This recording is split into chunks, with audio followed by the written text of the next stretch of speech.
السلام عليكم أحبابي مرحبا أجوبتان وادين سلامي كسو دوادا channelkayga TikTok sajiya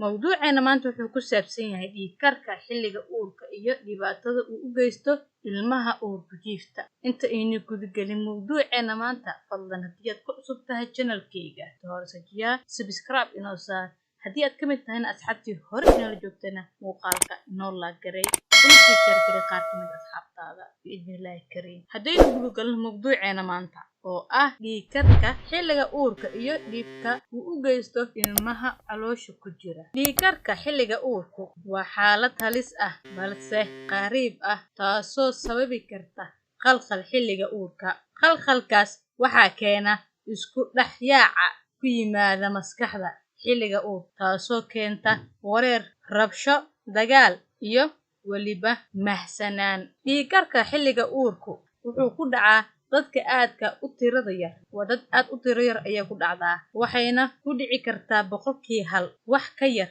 waana sababta aan u dhahayo waa xaalad qariib ah haddaba maxaa sababi kara dhiigkarka xilliga uurka kaga bogo muuqaalkani fadlan muuqaalka like inoo saar una share garee qaar ka mid ah asxaabtaada si ay ugu faa'iideystaan macluumaadkan caafimaad insha Allah xaaladda loo yaqaano eclampsia waxa ka horeysa xaalad kale oo ka yara sahlan oo loo yaqaano preeclampsia taasoo ku dhacda dumarka uurka leh haddaba yaa khatar ugu jira dhiigkarka xilliga uurka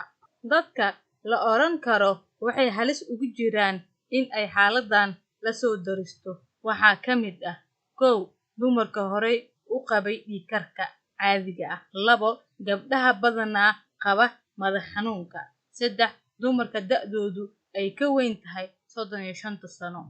4 dumarka da'doodu ay ka yar tahay 20 sano 5 gabdhaha mataanaha ah ama mataanaha caloosha ku sida gabdhaha mitaamaha caloosha ku sida 6 gabdhaha markaas leh uurkoodii ugu horeeyay 7 dumarka nafaqadaridu ay hayso ama cunto xumidu ay hayso 8 dumarka qaba cudurka sonkorowga ah ama qaba cudurrada xididka dhiigga ku dhaca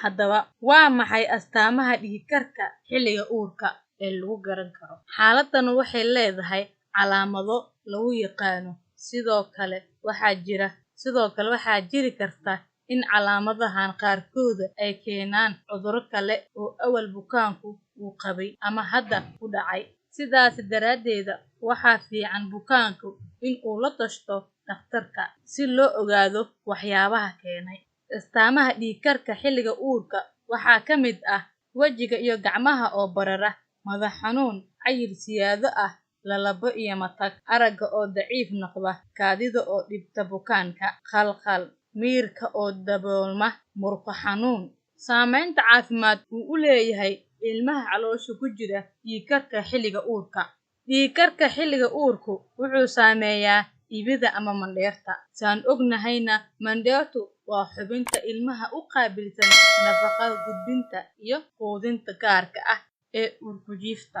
haddaba marka cadaadiska dhiigga hooyadu siyaado waxaa yaraanaya dhiigga marayay mandheerta taasoo sababaysa in ilmuhu uurku jiifay uu waayo nafaqo ku filan taasoo sababaysa in ilmahaasi uu ku dhasho asagoo ka yar intii loogu talagalay oo miisaan ah gabi ahaan dhiigkarka xilliga uurka ma ahan xaalad mar walba sii jiraysa sida caadiga ah xaaladdan way dhamaanaysaa marka ay gabadhu dhasho balse haddii ay markaasi kadib dhamaan weydo ama dhib kale keento waxa qasab ah in bukaanka siyaabo kale loola tacaalo waad ku mahadsan tahay daawashada muuqaalkani fadlan hadduu ku cajbiyey muuqaalkani like inoo saar una share garee qaar ka mid ah asxaabtaada waad ku mahadsan tahay daawashada muuqaalkan